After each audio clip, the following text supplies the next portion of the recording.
Hey, howdy, hey, Fanbots. Hawkeye here, and I'm bringing you our newest Trade Tuesday. 5 reasons why Joe the Barbarian is my favorite graphic novel ever. No secret that I'm in love with Grant Morrison's work, so it shouldn't be a surprise that I'm doing a graphic novel of his as the theme for this week, but this is one that's been near and dear to my heart, and I've been wanting to do it for a long time, so I hope you guys enjoy it. So, we'll start off with Number 1 will easily have to be the heavy themes and content. Now, if you've read any of Grant Morrison's work, you know that he tends to focus a lot on the relationship between the viewer and the material, basically how the viewer is himself sort of like a godlike figure to the characters in comics and such. With this story, Joe the Barbarian, Joe is exactly that. Due to the circumstances which are causing him to go on the journey in this book, he is at once trying to just get through a struggle in his own life, which happens to be he's a diabetic and he's having a low blood sugar attack. And on the other hand, he's also trying to save a kingdom from the evil that's set in there. And they juxtapose images of him traveling through his home with him traveling through this fantasy world. And as he does things in his home, it affects the way the fantasy world is. But then we see little things like, the fear of death, which he has to deal with from this low blood sugar, the dangers of war, which is kind of a subtle one in the background because Joe's father is a soldier and he's died prior to the beginning of this comic, and Joe's class takes a field trip to a veterans cemetery. It's kind of dark stuff, but we're immediately introduced to him, his dead father, and then when he's sent to the other world, we're immediately introduced to the war that's going on there and all the lives it's claimed. So I like that. Grant Morrison likes to, touch on that stuff. And it still reads as a fairly light-hearted story about a boy, trying to save his own life and a kingdom. Number 2 is The Warrior Rat and the Land of Hypogea. Now, if you know anything about diabetic attacks, when your blood sugar gets really low, it gets hard for your brain to focus, and so you start, in a sense, hallucinating. Well, this is exactly what happens to Joe. So his toys, his pet rat, and even his own symptoms, having his hypoglycemic attack, become their own unique lands. His rat is turned into the warrior rat, who's the runt of his litter. The main enemy in the story comes from the land of Hypogea, which is hypoglycemic. And the first people he meets when he gets transported to this world are Batman, the Lone Ranger, some Transformers. All of his toys come to life in this fantasy toy land.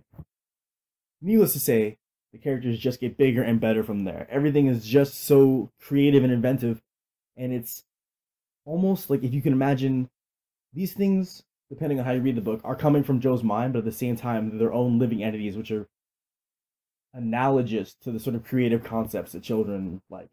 And that's super legit. Number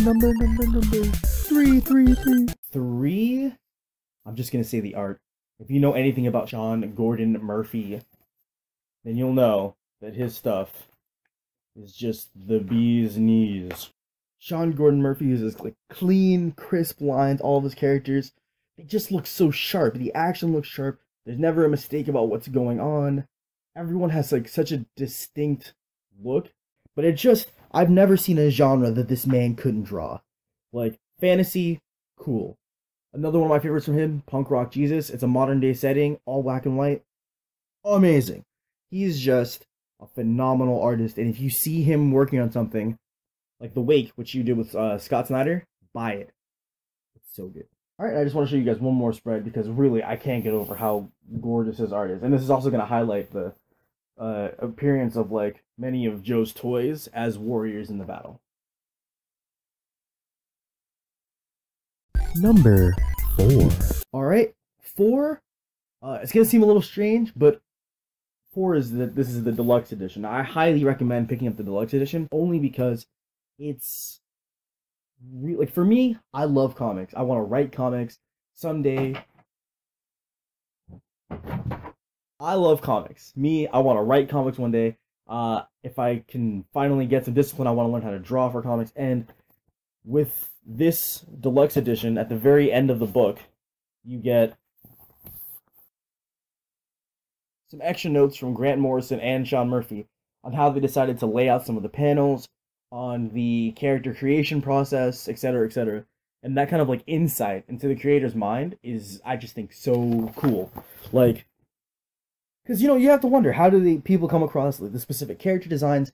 How did they land on making Joe a brunette instead of a blonde? Like, it may seem like little things, but if you're interested in the medium at all, it's really cool insight.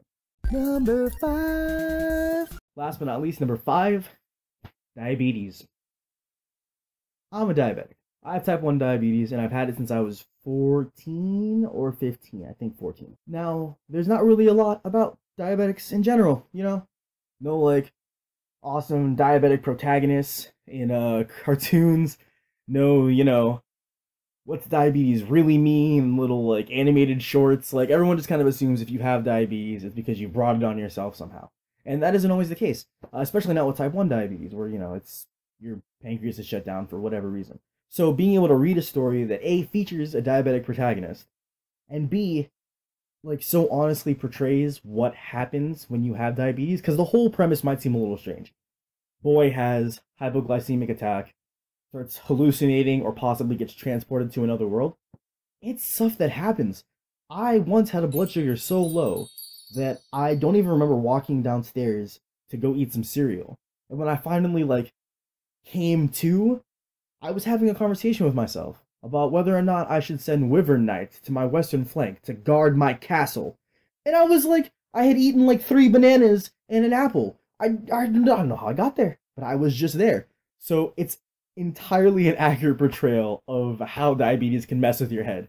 And that alone, I think, really warrants this for a read, because if you have a friend who's diabetic, or you need a family that's diabetic, and it's kind of hard to, relate to what they have to deal with, oh, you have to eat, that's it. But it's serious stuff, so it's a cool read, on its own merits, and then it's also a nice little insight into other people's world. Anywho, that was 5 reasons why Joe the Barbarian is my favorite graphic novel of all time. Please leave me a comment down below if you've read Joe the Barbarian, or if you're looking to pick it up. Please leave me a comment if there are any other Grant Morrison works you can recommend to me, or that you would like us to do. Please like and subscribe if you enjoyed it. We do these every week. We've had some pretty cool ones in the last couple weeks. Last week, Mr. Hewitt did Uzumaki, which is a really cool, kind of out of the norm for us, because usually we do comic books as opposed to manga, so hopefully that'll lead into more manga in the future. And, thank you for joining me today, and I hope you'll come back and see us again next week, or later in the week, for more fun stuff. That's right, I'm telling a story tomorrow. Tomorrow? Tuesday, Wednesday? Yeah, it'll be me. So, it's a really sad one, well, in a funny way, and like kind of a pathetic thing, but you don't want to miss it. Anyways, remember who you are and what you are. Don't go causing any trouble out there in that crazy world, and always remember to keep snacks and soda in your room in case your blood sugar gets low. Bye, guys. Hey, howdy, hey, Fanbots.